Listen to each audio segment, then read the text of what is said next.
kemarin sempat di IG dokter diedit sama Bu Ida Dayak gitu. Dokter ada keinginan buat ngundang juga. Nih tanggapannya kan dia lagi viral nih tanggapan. Ih, viral banget ya. Iya. Viral banget ya. Apa luar biasa banget dan semua yang diedit dengan Ibu Ida Dayak trending loh. Viewersnya banyak loh. Bahkan aku diperiksa oleh Ibu Ida Dayak juga. Luar biasa ya, luar biasa banget. Dengan siapapun, dengan Ustadz Faizar, dengan Marcel, dengan saya, dengan beberapa orang lain, semuanya viewersnya banyak. Artinya kan Ibu Dayak ini benar-benar lagi viral banget ya. Saya melihat ini orang positif ya, karena beliau memberikan treatment gratis ya. Ini suatu treatment atau pengobatan tradisional yang menurut saya harus dilestarikan ya. Good banget, saya juga pengen ngundang beliau. Kemarin juga saya sudah umumkan saya undang beliau, tapi sampai sekarang saya belum bisa berkomunikasi sih. Saya bangga sih sebagai masyarakat Indonesia, saya pastinya bangga banget sih.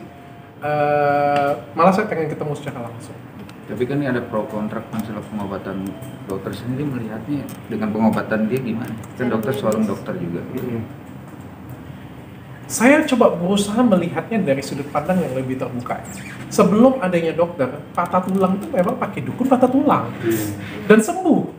Ya, sebelum adanya dokter ya gitu punya. Artinya beliau selama beratus-ratus tahun, berabad-abad itu sangat kita butuhkan. Kita nggak boleh loh ngomong ketika sudah ada dokter, mereka semuanya kita singkirkan semuanya. Kemana dulu pada waktu tidak ada SPOT, tidak ada spesialis ortopedi? Di mana? Kita harus minta tolong dengan siapa? Kita minta tolongnya dengan mereka. Dan kita juga nggak bisa mengecilkan skill mereka. Jangan-jangan ya kedokteran tulang juga belajarnya dulu dari pengalaman seperti itu saja. Cuma dilegalkan kan, cuma seperti itu kan. Jadi saya nggak mau mengecilkan apapun. Selagi orangnya benar, nggak melewatin batas, mau minta duit sekalipun ya hak, karena beliau juga cari makan dari sana menurut saya. Nggak ada masalah, tapi saya kagum ketika beliau juga pengobatannya gratis, tapi asal tidak keluar dari ranah ya. Tidak keluar dari ranah itu misalnya pindahin penyakit ke kambing, itu kan keluar dari ranah ya. Mistis itu. Ya, lebih ke mistis kayak gitu punya. Atau kayak kemarin menghidupkan orang yang sudah mati kan kemarin kan. Atau kebal kan kayak kemarin kan kebal kan. Tapi kan buktinya pas tusuk jarum takut kemarin kan kayak gitu. Tahu ya. Ya asal nggak seperti itu, saya sih dukung, nggak jadi masalah. Maka malah saya pengen promosikan sih, dan ini harus kita lestarikan kayak gitu punya. Kan kalau bisa nanti diajarkan ke orang lain juga nggak ada masalah. Dan kita sebagai dokter juga, kalau tanggapan saya ya pribadi ini ya, bukan sebagai tanggapan sebagai organisasi dokter ya, kita nggak boleh iri. Ya justru kita senang, bangga, karena kan nggak semua orang juga mampu untuk pergi ke dokter. Ya banyak orang yang juga nggak sanggup pergi ke dokter, ya bisa pergi ke tempat mereka. Asal kan sekarang tenaga pengobatan alternatif ini kan juga disertifikasi oleh pemerintah. Jadi jelas tempatnya, jelas orangnya, punya sertifikasi, silakan aja. Untuk minyaknya sendiri dokter, jangan cara dengan pengobatan dengan minyaknya. Percaya nggak sih dengan minyaknya? Gitu emang udah ada tradisi adatnya pakai minyak. Bukan minyak ya, sama seperti saya kalau ngerjain ya, bukan fillernya, bukan obatnya, skill dokternya, skill orangnya.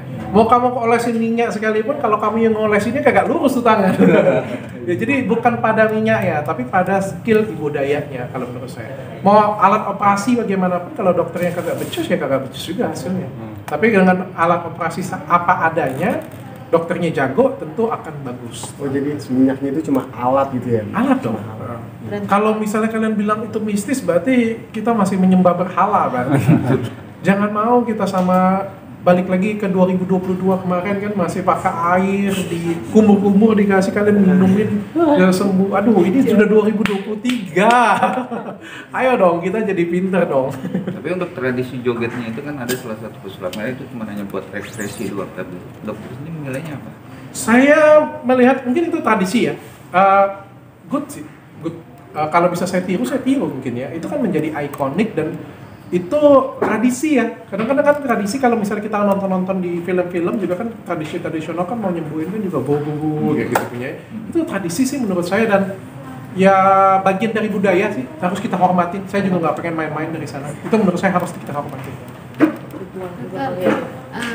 Ibu Ida kan orang yang 20 tahun berobat ke dokter tapi nggak sembuh, 15 tahun, 10 tahun nggak sembuh. di rumah sakit gitu, karena dia yang pegang langsung lurus dalam hitungan detik. Kira-kira kalau dokter sebagai pakar medis, mungkin orang kesehatan atau dokter, kira-kira apresiasi apa yang cocok dikasih kayak ibu dari ibu Ida ini? Apresiasi yang cocok diberikan untuk dia, ketenaran, tempat yang layak, yang paling penting adalah akses, karena orang-orang seperti beliau pasti menginginkan ketemu pasien yang layak, ya, ketemu pasien yang benar-benar membutuhkan dia. Jadi kita harus memberikan akses untuk dia, mempermudah antara dia ketemu dengan jodohnya. Jodohnya adalah pasien, ya kan? Kalau kayak sekarang kan dia datang gumun orang, akhirnya kan nggak bisa ketemu. Yang pengen ketemu dengan dia nggak bisa, dia pun juga pengen ketemu dengan orang juga nggak bisa. Mari kita apresiasi yang terbaik adalah memberikan ruang untuk dia, memberikan panggung untuk dia, memberikan tempat, dan memberikan akses supaya orang yang mau ketemu dengan dia ini kesini nih. Oke, itu sih menurut saya. Ada keinginan. Karena orang-orang kayak dia, menurut saya nggak butuh rumah, nggak butuh mobil, nggak butuh duit ya biasanya ya. Kamu kasih rumah mewah juga tetap ya ala kadarnya, karena saya lihat orangnya sederhana banget ya. Tapi lebih butuh ke akses sih, untuk keinginan untuk dia mengobati pasien. Ibu jualan minyak. Nggak ada yang salah, Mbak. Iya. Saya juga nge-review skincare orang, saya juga jualan skincare kok. Saya juga punya klinik, Dia saya nggak- juga butuh makan kok. Dia emang gratisin tapi harus beli minyak. No problem, menurut saya nggak problem. Apapun, dia memberikan tarif sekalipun atas pengobatan dia, itu layak karena beliau memberikan kemampuan beliau ya. Sebanding dengan apa yang didapetin. Even sembuh atau tidak sembuh, paling nggak dia sudah berusaha. Dan menurut saya dia layak untuk kita berikan bayaran. Ya, jadi it's okay sih menurut saya, ngapain kita harus iri. Kenapa kita harus ngomongin minyak yang 50.000 gitu punya kan? Ya, Sedangkan ke dokter udah puluhan juta ya. nggak ada masalah, nggak ada masalah. Dia bekerja kok, bekerjanya halal. Kecuali kalau dia, mohon maaf, jual diri atau misalnya berjudi, bikin kasino ya, itu kan haram kan.